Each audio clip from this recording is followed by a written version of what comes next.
not a game, it's a rich thing. हानिया को शादी के फौरन बाद मालूम हो गया कि इसका शौहर गैर कानूनी सरगर्मियों में मुलविस है। दरे पर्दा वो निकी ग्रुप में काम करता था जिसका सरबराह वो खुद था। अफराद की तादाद 12 थी और सब फिल्म में हीरो हीरोइन के पीछे डांस करते थे। ये वक्ती काम था जिसके इन्हें गैर मामूली उजरत मिलती थी, लेकिन ये काम कभी कभार ही होता, ज़्यादातर वो फारिग ही रहते। ताहम निकाश, जिसे हानिया निकी के नाम से मुखातिब करती थी, तकरीबन रोज़ाना ही नोटों का पलंदा लेकर घर आता था। वो दोनों जिस लग्जरी फ्लैट में रहते थे उसकी मालियत करोड़ से ऊपर थी। फ्लैट में नौकर चाकर काम करते थे और पार्किंग में महंगी तरीन गाड़ी भी खड़ी थी। इनकी शादी को सिर्फ 2 साल हुए थे। इनकी औलाद नहीं थी। चंद माह कबल डॉक्टरों ने नकाश को लाइलाज करार दे दिया था। तब हानिया बहुत खुश हुई। फिल्म इंडस्ट्री के आज़ादाना माहौल में नकाश के गिर्द हमेशा लड़कियों का जमघटा लगा रहता। इसकी शख्सियत बहुत सहरंगेज थी। हानिया को हमेशा अच्छा लाहक रहता कि कहीं वो औलाद के हसूल के लिए दूसरी शादी न कर ले, लेकिन डॉक्टरों के इनकार के बाद अब हानिया को किसी बात का डर नहीं था। वो हमेशा के लिए इसके साथ बंद कर रह गया था। चंद माह कबल जब इसका बर्थडे था तो नकाश ने तकरीब का अहतमाम 5 स्टार होटल में किया, जिसमें फिल्म इंडस्ट्री के बड़े बड़े डायरेक्टर्स ने शिरकत की। तकरीब के दौरान नकाश ने जिस गज़ब का डांस किया, इसकी तारीफ काफ़ी अरसे तक हल्का अहबाब में गर्दिश करती रही। ताहम इस तारीफ का फ़ायदा नक्काश की फिल्मी मसरूफियात पर नहीं पड़ा। इसका जाज़बे नज़र और पुरकशिश चेहरा कैमरे के लिए मुनासिब नहीं था। शादी से कबल इसने 1-2 फिल्मों में मुख्तसर काम किया था और इसकी अदाकारी को फिल्मी हल्के में काफ़ी हद तक सराहा भी गया था, लेकिन इसके बावजूद भी इसे मुनासिब काम नहीं मिल रहा था। इसके चेहरे के हदोहाल में नज़ाकत बहुत ज़्यादा थी। चेहरे के नकूश पतले और स्याह बाल कमर तक लंबे थे, जिन्हें वो चुटिया की सूरत में बांध कर रखता। यह हकीकत थी कि आम जिंदगी में खूबसूरत दिखाई देने वाले चेहरों को बाज़ औक़ात कैमरा रद्द कर देता है। नकाश उर्फ निकी के साथ भी यही हुआ था। ताहम वो अब मायूस नहीं था, बल्कि रकम जमा कर रहा था। इसका इरादा ज़ाती फिल्म बनाने का था। इसके लिए करोड़ों रुपए की रकम दरकार थी जो इसके पास नहीं थी। डॉक्टर्स के इंकशाफ ने हानिया को मुतमईन कर दिया था। अब वो औरतों के बहकावे में नहीं आ सकता था। इसकी निस्बत हानिया कबूल सूरत थी। इसके जिस्मानी हतूत भी पुरकशिश नहीं थे, लेकिन इसके बावजूद वो दोनों एक दूसरे से बहुत मोहब्बत करते थे। इस खुशफहमी में दरार तब पड़ी जब निकी ग्रुप के सरबराह की हैसियत से एक निजी चैनल को इंटरव्यू देते हुए नक्काश ने बताया कि इसकी ज़िंदगी का असल मकसद फिल्म इंडस्ट्री में ऊंचा मकाम हासिल करना है और दूसरा मकसद अपनी बीवी को प्यार करना है। हानिया इस इंकशाफ के बाद चौंक कर रह गई, यानी इसका नंबर दूसरा था। अगर इसे फिल्म इंडस्ट्री में जगह बनाने के लिए हानिया को छोड़ने की कुर्बानी देना पड़ती तो वो देर नहीं करता। और फिर इसके हदसे कोई तस्दीक हो गई। वो हानिया को छोड़कर फरार हो गया। इसका बैंक बैलेंस, कीमती गाड़ी और लग्जरी फ्लैट के कागजात सब जूं के तूं पड़े थे। हानिया ने 1-2 दिन इंतजार किया, फिर जब इसे यकीन हो गया कि वो अब वापस आने वाला नहीं है तो इसने इसे तलाश करने की कोशिश का आगाज कर दिया। और इसके लिए इसने फ्लैट के उस कमरे का इंतखाब किया जिसे निकी मेकअप रूम कहता था। इस मुख्तसर कमरे का एक दरवाज़ा फ्लैट के बाहर भी खुलता था। वो अक्सर मेकअप करने के बाद इसी दरवाजे से बाहर चला जाता था और हानिया को मालूम भी नहीं होता था कि वो फ्लैट से बाहर चला गया है। वो मेकअप रूम में आ गई। यहाँ सामने की दीवार में छत से लेकर शेल्फ तक शीशा नस्ब था, जिसके गिर्द ताकतवर बल्ब लगे हुए थे और शेल्फ पर मेकअप का जदीद सामान रखा गया था। शेल्फ के सामने वाली दीवार में लकड़ी की अलमारी थी जिसमें कपड़े के चंद जोड़े लटके हुए थे। शेल्फ के नीचे दराजें बनी हुई थी जिसमें ज़रूरत का सामान रखा हुआ था। शादी के बाद हानिया 1-2 दफ़ा ही मेकअप रूम में आई। इसे इसकी ज़रूरत ही नहीं थी। वो मेकअप करके भी खूबसूरत दिखाई नहीं देती थी, तो फिर वक्त ज़ाया करने की क्या ज़रूरत थी। इसने दरवाज़ा खोलना चाहा तो वो लॉक था। हानिया को याद आया कि निकी चाबियाँ अलमारी में लटके हुए कोट में रखता था। इसने चाबियाँ निकाल ली, फिर दराज खोलने लगी। पहली दराज में इसके काबिले तवज्जो सामान बरामद नहीं हुआ। वहाँ सिर्फ चंद ब्रश और क्रीमें रखी गई थी, लेकिन दूसरी दराज खोलने पर इसे कुछ तस्वीर और विजिटिंग कार्ड मिले। कार्ड पर निकी ग्रुप का मखसूस मोनोग्राम मौजूद था, जिसके नीचे नकाश के अलावा 2 लड़कियों के मोबाइल फ़ोन नंबर मौजूद थे और मोबाइल नंबरों के आगे मुआवजा लिखा गया था। रकम 1.5 लाख से ऊपर की थी, लेकिन हैरत अंगेज तौर पर कुछ मुआवजा निकी के मोबाइल नंबर के आगे भी प्रिंट था। जहाँ तक हानिया को याद था, आज से पहले इसने निकी ग्रुप के जो विजिटिंग कार्ड देखे थे, इस पर सिर्फ मेंबरान के नाम और मोबाइल फ़ोन नंबर ही तहरीर थे। मुआवजा वो भी लाखों में आज पहली दफ़ा इसकी निगाहों के सामने था। इसने विजिटिंग कार्ड के साथ मिलने वाली तस्वीर पर निगाह डाली। वहाँ 3 लड़कियां मौजूद थी। इनमें 2 का ताल्लुक निकी ग्रुप से था। वो इन्हें जानती नहीं थी, अलबत्ता नकाश ने इनके मुतालिक बताया था, लेकिन इनके साथ खड़ी तीसरी लड़की गैर मारूफ थी। इसने आज से कबल इसे कभी नहीं देखा था। वो इंतहा दर्जे की खूबसूरत और स्मार्ट लड़की थी, जिसकी उम्र 17-18 साल के करीब होगी और वो मशरकी हुस्न का जीता जागता नमूना थी। दूसरी तस्वीर में वो लड़की मुल्क के नामवर फिल्म डायरेक्टर के पहलू में मौजूद थी। फिल्म डायरेक्टर का नाम यूसुफ चौहान था और तस्वीर बैरून मुल्क खिंचवाई गई थी। इस तस्वीर में लड़की महदूद कपड़ों में मलबूस थी। हानिया ने तस्वीर को एक जानिब रखा और बाकी दराजों की तलाशी ली। तब इसे एक नीले रंग की फाइल मिली जिसके ऊपर डॉक्टर इकबाल तरीन का एड्रेस मौजूद था। इसने फाइल का मुआयना किया लेकिन वो इसकी समझ से बालातर थी। तहम मरीज वाले खाने में निकी का नाम दर्ज था, यानी इसने गुज़श्ता माह डॉक्टर से इलाज करवाया था जिसके मुतालिक हानिया को मालूम नहीं था। शायद औलाद के लिए इसने इकबाल तरीन से रब्ता किया था। अगर बात ऐसी ही थी तो फिर छुपाने की क्या जरूरत थी? कहीं वो इस लड़की से शादी करने के चक्करों में तो नहीं था जिसकी तस्वीर डॉक्टर यूसुफ चौहान के साथ मौजूद थी। इसने इस ख्याल को रद्द कर दिया। निकी इससे कभी भी बेवफाई नहीं कर सकता था और औलाद के असूल के लिए तो बिल्कुल भी नहीं। इसे बच्चों में दिलचस्पी नहीं थी। वो शोहरत हासिल करने का मुतमन्नी था। फिर यही हो सकता था कि मामला मफाद परस्ती तक महदूद हो और इसे फिल्मों में काम करने का झांसा देकर फ्लैट छोड़ने पर मजबूर किया गया हो। अब मालूमात के लिए इसके पास 3 रास्ते थे: महानूर, एनी, यूसुफ चौहान और डॉक्टर इकबाल तरीन। वो इन तीनों से बातचीत करने के लिए कमर बस्ता हो गई। चंद दिन कबल इसने गाड़ी चलाना सीखी थी और इसके पास लाइसेंस भी था। जबकि निकी की गाड़ी पार्किंग में खड़ी थी। वो फ्लैट लॉक करके पार्किंग में आई।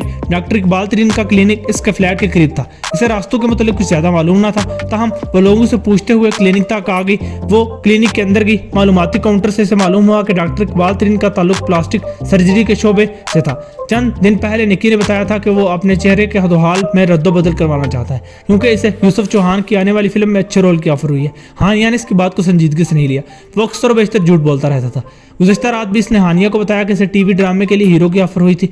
चूंकि वो छोटी स्क्रीन पर काम करने की ख्वाहिशमंद नहीं है इसलिए इसने ऑफर को ठुकरा दिया है। बहरहाल डॉक्टर इकबाल तरीन का क्लिनिक सुनसान पड़ा हुआ था। हालांकि इस का शुमार मुल्क के मशहूर मारूफ सर्जन में होता था, लेकिन इसकी फीस और ऑपरेशन पर होने वाले अखराजात इतने ज़्यादा थे कि साहिब हैसियत अफराद भी इसके क्लिनिक आने से एतराज़ करते। वो क्लिनिक के अंदर आ गई। डॉक्टर की उम्र 50 से कुछ ऊपर थी। ताहम सेहत काबिल रिश्क थी। वो 3 पीस सूट पहने हुए था। इसकी मेज़ के पीछे चंद खूबसूरत लड़कियों की डमीज रखी हुई थी जो देखने में बिल्कुल असली दिखाई देती। दीवारों पर इंसानी हदोहाल से मुतल्लिक तस्वीर लगी हुई थी जो औरतों और मर्दों की थी। क्लिनिक नहायत आलीशान था। हानिया डॉक्टर के सामने रखी हुई कुर्सी पर बैठ गई। डॉक्टर ने इस्तफामिया निगाहों से इसकी तरफ देखा। इसने हैंडबैग से फाइल निकाली और इसे डॉक्टर के सामने रखते हुए कहा, मुझे इस फाइल से मुतल्लिक मालूमात दरकार है। ये मेरे शोहर की फाइल है और शायद 2 माह पहले वो आपके पास आते रहे हैं। डॉक्टर ने फाइल का मुआयना किया, फिर इस बात में सर हिलाते हुए बोला, वाकई इसने मुझसे हदोहाल में तब्दीली की बात की थी। मैंने नौइयत के मुतालिक पूछा तो इसने बताया वह तमाम चेहरे की सर्जरी करवाना चाहता है, हत्ता के जिस्मानी अज़ा की भी, क्योंकि इसे बहुत बड़े प्रोजेक्ट में तगड़े काम की ऑफर हुई थी और प्रोड्यूसर की ख्वाहिश को मद्देनजर रखते हुए वह ये सब काम करवाना चाहता था। तो फिर इसने सर्जरी क्यों ना करवाई? हानिया ने पूछा। इतना तो मुझे मालूम है कि वो मुल्क के मायानाज डायरेक्टर की फिल्म में लीडिंग रोल के लिए मुंतखब हुआ था और इसे सर्जरी भी करवानी थी क्योंकि इसका चेहरा कैमरे के लिए मुनासिब नहीं था। मेरे ख्याल में तो अब तक करवा लेनी चाहिए थी। डॉक्टर ने सर हिलाया। वो मुकम्मल सर्जरी की बात कर रहा था जिसमें खर्च होने वाली रकम सोच से भी ज्यादा थी। ये तमाम जिस्म और आज़ा पर मुश्तमिल सर्जरी होती है। आप समझ रही हैं ना? हाथ, पाँव, नाखून और गर्दन सब की सर्जरी। मैंने प्रोजेक्ट के मुतालिक पूछा तो इसने बताया इसे 16 साल के लड़के का किरदार दिया गया है जो अपने से छोटी लड़की से मोहब्बत कर बैठता है। क्योंकि लड़की नाबालिग होती है इसलिए इन दोनों की शादी में रुकावट पैदा हो जाती है। हानिया बेजार लहजे में बोली, मुझे अपने शोहर के मुतालिक मालूमात दरकार है और आपने तमाम फिल्म की स्टोरी बयान कर दी है। मुझे सिर्फ ये बता दीजिए कि सर्जरी से इनकार के बाद इसने बैरून मुल्क जाने की बात तो नहीं की? डॉक्टर ने इनकार में सर हिला दिया। नहीं, इसके पास रकम नहीं थी। तमाम अगर प्रोडक्शन इसका साथ देती तो वह जरूर बाहर चला जाता।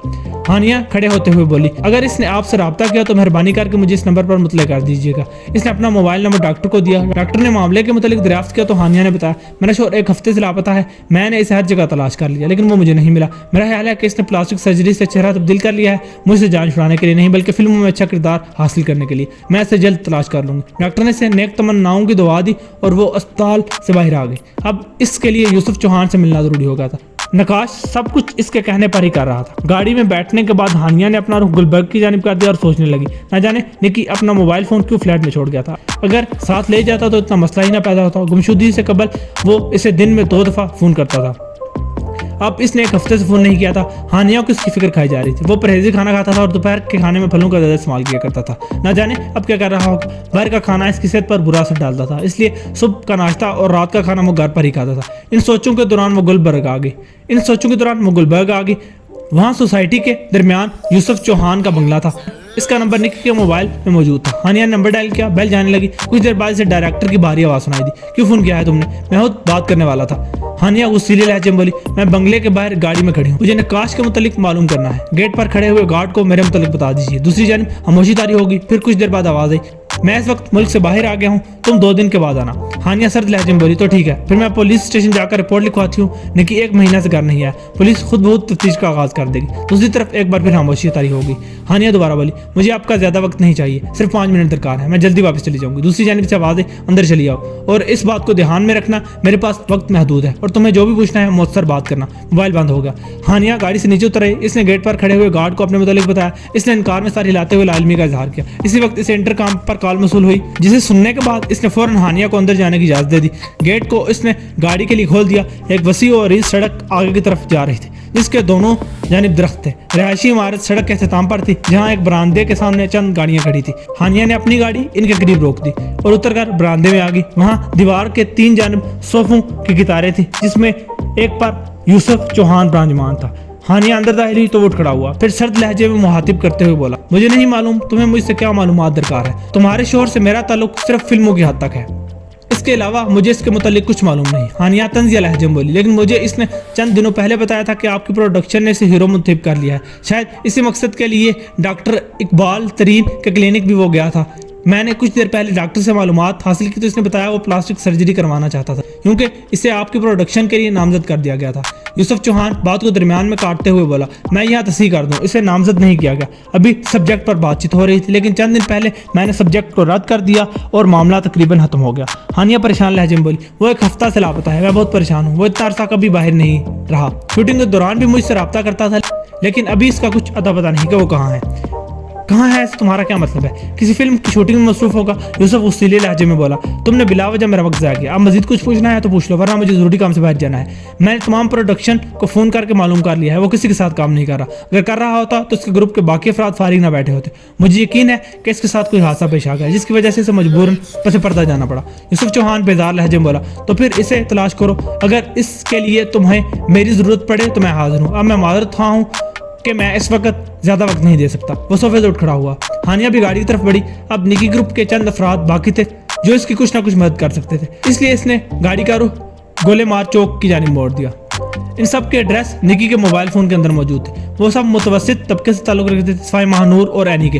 वो दोनों एक मुजरे के लाखों रुपए वसूल करते थे, इसलिए उनका रहन सहन काबिल रश्क था।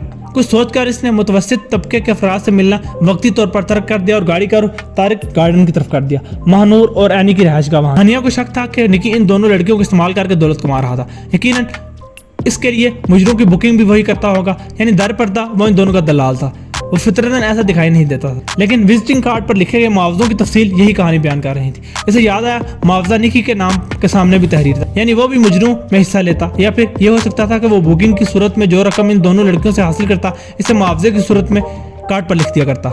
इसकी गाड़ी तारक गार्डन में दाखिल हुई। ये शहर की महंगी तरीन सोसाइटी थी। इसने गेट पर एंट्री कराई और अंदर आ गई। मतलूबा बंगले का एड्रेस भी इसे विजिटिंग कार्ड से मिला। बंगले के गेट पर गार्ड मुतय्यन थे। कितनी मज़हका है इस बात थी।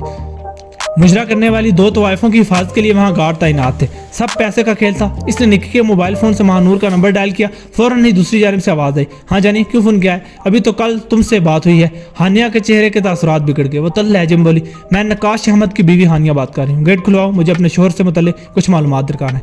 दूसरी जानिब चंद लम्हों के लिए खामोशी तारी होगी, फिर दोबारा आवाज आई, गाड़ी को अंदर ले आओ, मैं गार्ड्स को तुम्हारे मुतालिक बता देती हूँ। हानिया सोचने लगी, अगर निकी ने इन दोनों लड़कियों से गुज़श्ता रोज मुलाकात की थी तो इसका मतलब था कि वो शहर में ही मौजूद था, तो फिर इसके पास क्यों नहीं आया? कहीं वो इससे बजदन तो नहीं हो गया, या फिर इन दोनों लड़कियों ने इसे बजदन कर दिया था? अगर वो ये सब इन दोनों के दाम उल्फत में आकर कर रहा था तो फिर इसे खुलकर बात करनी चाहिए थी। गेट खुल गया। वो गाड़ी को पोर्च के अंदर ले। वहाँ नौकर खड़ा था। इसने हानिया को अंदरूनी कमरे की तरफ जाने के लिए कहा। वो मोबाइल और हैंड बैग संभाले विजिटिंग रूम में आ गई। वहाँ दोनों लड़कियां इसकी मुंतजिर थी। ना जाने इन दोनों में ऐसी क्या बात थी कि वो हानिया को एक आंख नहीं पाई। इसके बावजूद वो तहम्मुल मिजाजी का मुजाहरा करते हुए बोली, नकाश अहमद 1 हफ्ते से घर नहीं आया। मैंने मेकअप रूम की तलाशी ली, तुम दोनों की तस्वीर और विजिटिंग कार्ड मिले जिन पर मोबाइल नंबर लिखे हुए थे, इसलिए मैं मालूमात करने यहाँ आ गई। इन दोनों में से एक बोली, हमारी इससे मुलाकात गुज़श्ता हफ्ते हुई, तब वो किसी प्रोडक्शन के साथ बाहर जाने की बात कर रहा था। इसने हमें प्रोडक्शन का नाम नहीं बताया, वरना हम तुम्हें बता देते, लेकिन तुम परेशान ना हो, वो जल्द वापस आ जाएगा। हानिया फाड़ खाने वाले लहजे में बोली, मुझसे झूठ ना बोलो। अभी कुछ देर पहले जब मैंने महानूर के नंबर पर फ़ोन किया था तो उसने बताया कि गुज़श्ता रोज़ ही तुम दोनों की मुलाकात इससे हुई थी, और अब तुम कह रही हो कि तुम्हारी मुलाकात इससे पिछले हफ्ते हुई थी। महानूर ने मुस्कुराते हुए बताया, तुम्हें गलत फहमी हुई है। बात यूँ है कि नकाश और मेरी करीबी सहेली का नंबर एक जैसा है, सिर्फ दरमियान के चंद नंबरों का फ़र्क है, इसलिए मैंने इसके मुगालते में गलत बयानी नहीं कर दी, वरना यकीन मानो हमारी इससे मुलाकात पिछले हफ्ते के बाद नहीं हुई। हानिया ने पर्स में से विजिटिंग कार्ड निकाला जिस पर मुजरों के डेट लिखे हुए थे और इन दोनों के सामने रखते हुए पूछा, लगे हाथों इसके मुतालिक भी बता दो। निकी ग्रुप के मुतालिक मैं जानती हूँ, लेकिन इस कार्ड पर मुजरों के रेट भी तहरीर हैं। कहीं निकी ने तुम दोनों की दलाली तो नहीं शुरू कर दी? दोनों लड़कियां खिलखिलाकर हंस दी। फिर इनमें से एक बोली, बात कुछ ऐसी ही है, वो वाकई दलाली कर रहा है। हम एक रात मुजरे के 1.5 लाख रुपए मुआवजा वसूल करते हैं, इस मुआवजे में इसका कमीशन भी शामिल है। दूसरी लड़की बोली, हमें सब कुछ इसने ही सिखाया है, डांस करना हमें आता है, लेकिन कैसे कपड़े जेबतन कर रहे हैं और अदाओं से सामने वाले को घायल क्यों कर करना है, इन सब के मुतालिक हमें निकी ने बताया। तुम शायद यकीन ना करो, कमरे के अंदर दाखिल होते कदमों को महसूस अंदाज में कैसे उठाना और रखना होता है, या बातचीत करने का महसूस अंदाज, ये सब एक कामयाब मुजरिम में नुमाया किरदार अदा करता है। पहली लड़की बोली, हमारा वो उस्ताद है, वो एक हफ्ते से हमारे पास नहीं आया, इसलिए एक हफ्ते से हमें काम भी नहीं मिला और शायद मिलेगा भी नहीं। हानिया ने हैरत भरे लहजे में कहा, काम मिलने या ना मिलने का निकी से क्या ताल्लुक? इसके लिए तुम्हारे मद्दाह ही काफी होंगे, तुम फोन पर बातचीत कर सकती हो, वो निकी के बगैर भी तुम्हें काम दे देंगे। दोनों लड़कियों में से एक बोली, तुम्हें खुलकर निकी के हकीकत के मुतालिक बताती हूँ। पहले ये बता दूं कि मेरा नाम महानूर है और ये नहीं। मुझे आज से चंद साल कबल फिल्मों की ऑफर भी हुई, लेकिन किरदार मुनासिब ना होने की वजह से मैंने काम करने से इनकार कर दिया। फिल्मों में नाकाम होने के बाद मैंने मुजरा करने की तरबियत हासिल की, तब मेरा वास्ता निकी से पड़ा। मुजरा करने में इसका कोई सानी नहीं था, हमने मिलकर मुजरा करने का आगाज कर दिया। वो हमारे लिए पार्टियों से मामला तय करता था और मुजरे में भी हमारा साथ देता था।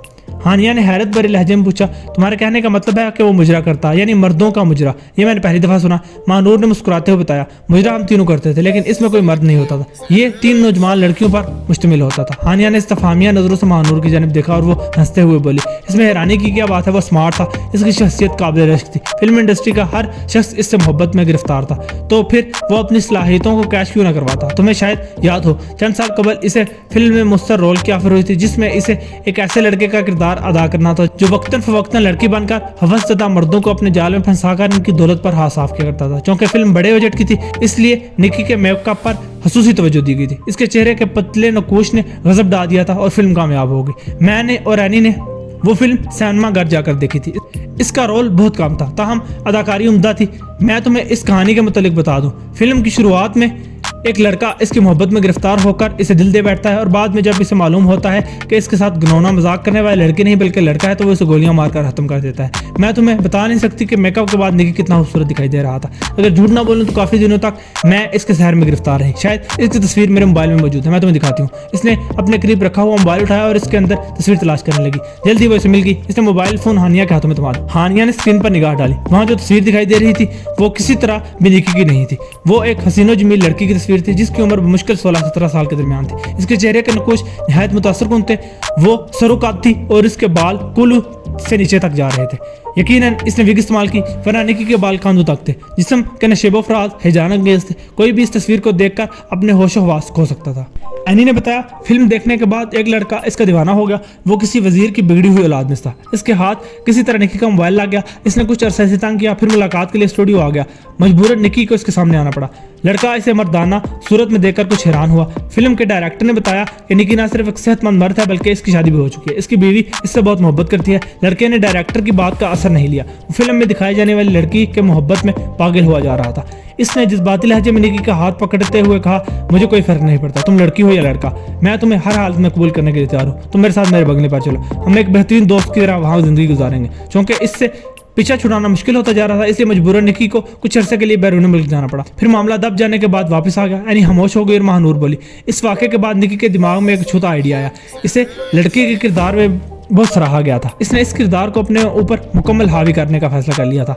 मेकअप का सामान इसके पास मौजूद था और रूप बदलने के लिए इसे इस्तेमाल भी किया करता था। इन्हीं दिनों में इसने हमसे रब्ता किया। हम दोनों इसके साथ निकी ग्रुप में काम कर रहे थे। वहाँ हमारा वही हाल था जो आज निकी ग्रुप में काम करने वाले अफराद का है। निकी ने हमें ना सिर्फ डांस सिखाया बल्कि मुजरे के असूल ज़वाबित और मुजरा देखने वालों पर बिजली बनकर कैसे गिरते हैं इसके मुतालिक भी बताया। फिर हम तीनों ने मिलकर इस नए काम का आगाज कर दिया। निकी हमारे लिए पार्टियों का इंतजाम किया करता था। ये तमाम पार्टियां जिन्हें मालदार असामियाँ भी कहा जा सकता है, ये वजीरों वडेरों की बिगड़ी हुई औलादों पर मुश्तमिल थी और हम पर दिल खोलकर दौलत लुटाते थे। निकी हमारे साथ एक खूबसूरत लड़की के तौर में मुजरा करता था और मुझे ये कहने में आर महसूस नहीं होता कि मुजरा देखने वाले हमसे ज्यादा इसमें दिलचस्पी का इजहार करते। चंद ही दिनों में वो इनके दिलों पर राज करने लगा। मेरा ख्याल है मुजरे का आगाज करने के बाद इसने तुमसे शादी कर ली। शायद इसी वजह से तुम्हें इसकी दोहरी शख्सियत के मतलब कुछ मालूम नहीं। हानिया हैरत भरे चेहरे के साथ हमादन गोश थी। महानूर के चुप होते बोली, तुम दोनों मजाक तो नहीं कर रही? वो इतना घिनौना काम इतनी दिलेरी के साथ कैसे कर सकता है? कोई जज्बात की रूह में बह कर इसे कत्ल भी कर सकता था। एनी इनकार में सर हिलाते हुए बोली, इस केस प्रूफ के मुतालिक चंद अफराद के सिवा और कोई नहीं जानता। ताहम मुजरा देखने वालों की तादाद लामहदूद है। अगर किसी मद्दाह ने इसे अगवा कर लिया है तो मैं कुछ नहीं कह सकती। महानूर ने अपने मोबाइल में से वो तस्वीर निकाल कर इसे दिखाई जिसमें एक लड़की डायरेक्टर यूसुफ चौहान के साथ खड़ी थी और तस्वीर बैरून मुल्क खींची गई थी। हानिया ने तस्वीर देखने के बाद इस्तफामिया निगाहों से महानूर की जानिब देखा। वो मुस्कुराते हुए बोली, तुम धोखा खा गई हो, ये कोई हसीनो जमील लड़की नहीं बल्कि तुम्हारा शोहर निकी है। हानिया हैरत के मारे जैसे अपनी जगह से उछल पड़ी। लड़की का हाल वाकई निकी जैसे थे, लेकिन मेकअप ने इन्हें काफी हद तक बदल दिया था। वो कितनी ही देर अपनी जगह पर गुमसुम बैठी थी, फिर अफसुद्दा लहजे में बोली, मुझे इसका फिल्म इंडस्ट्री में काम करना एक आंख नहीं बाधा था। मैंने इसे मना भी किया था। इसका बैंक बैलेंस काबरे रश्क था और इसे काम करने की जरूरत भी नहीं थी, लेकिन शोहरत हासिल करने का नशा इसके सर चढ़कर बोल रहा था। वो फिल्मों में काम करना चाहता था, लेकिन इसका चेहरा इस काम के लिए मुनासिब नहीं था। इसीलिए शायद इसने फिल्म लाइन से हटकर काम करने का आगाज कर दिया। लेकिन मुझे समझ नहीं आ रही कि इसने फ्लैट को क्यों कर छोड़ दिया। महानूर बोली, इसने फ्लैट नहीं छोड़ा बल्कि किसी मद्दाह ने इसे अगवा कर लिया है। तुम इसे तलाश करना तर्क कर दो। जब इसके मद्दाह को इसकी हकीकत के मुतालिक इल्म होगा तो वो खुद ही इसे छोड़ देगा। हानिया कुछ देर सोचते रहने के बाद बोली, मेकअप रूम की तलाशी के दौरान मुझे डॉक्टर इकबाल तरीन की रिपोर्ट्स पर मबनी एक फाइल मिली जिस पर निकी का नाम तहरीर था। मैंने डॉक्टर से रब्ता किया तो उसने मुझे बताया कि निकी अपने चेहरे के दुहाल को तब्दील कराने के लिए इसके पास आया था और इसका तकाजा भी यही था कि वह दुहाल के अलावा जिस्म के तमाम अज़ा को भी मुख्तसर हद तक तब्दील करवाना चाहता है। मुझे इसके तकाजे की समझ नहीं आई। शक्ल सूरत तब्दील करने के बाद फिल्म इंडस्ट्री में काम करने की नीयत तक काबिल फाहिम है, लेकिन हाथ पांव और नाहनों में रद्दबदल करवाना मेरी समझ से बालातर है। बहरहाल डॉक्टर ने बताया कि सर्जरी के लिए इसे बैरून मुल्क जाना होगा और मेरा ख्याल है कि वो बाहर चला गया है। सर्जरी करवाकर जल्द वापस आ जाएगा। महानूर कंधे झुकाकर चुप हो गई और हानिया कुछ देर तक वहां बैठे रहने के बाद उठकर अपनी गाड़ी की तरफ आ गई। अब इसके अंदर इतनी हिम्मत नहीं थी कि वो इसे मजीद तलाश कर सकती। वो बहुत थक गई थी। इस तरह के हालात से इसका पहले कभी वास्ता नहीं पड़ा था। हालात बहुत हैरत अंगेज थे। इस बात में कोई शक नहीं था कि निकी की तबीयत में नज़ाकत का पहलू कुछ ज्यादा था, लेकिन वो इस नज़ाकत को इस तरह से इस्तेमाल करने की कोशिश करेगा, हानिया इसके मुतालिक सोच भी नहीं सकती थी। ताहम निकी की तस्वीर इसके सामने थी और डॉक्टर इकबाल तरीन की रिपोर्ट भी इस बात का वाज़ेह सबूत थी कि वो वाकई अपनी शक्ल सूरत को इस्तेमाल कर रहा था। हानिया के पास अब चौंके मालूमात हासिल करने के लिए यूसुफ चौहान की सूरत में रास्ता मौजूद था। इसने निकी के साथ बैरून मुल्क जाकर तस्वीर खिंचवाई थी। इन दोनों के दरमियान कोई ना कोई राब्ता जरूर मौजूद होगा, लेकिन वो राब्ता किसी सबूत के बगैर सामने नहीं आ सकता था और इसके मंजर आम पर आने के लिए इसे कुछ इंतजार करना था। इसलिए इसने गाड़ी का रुख फ्लैट की तरफ कर दिया।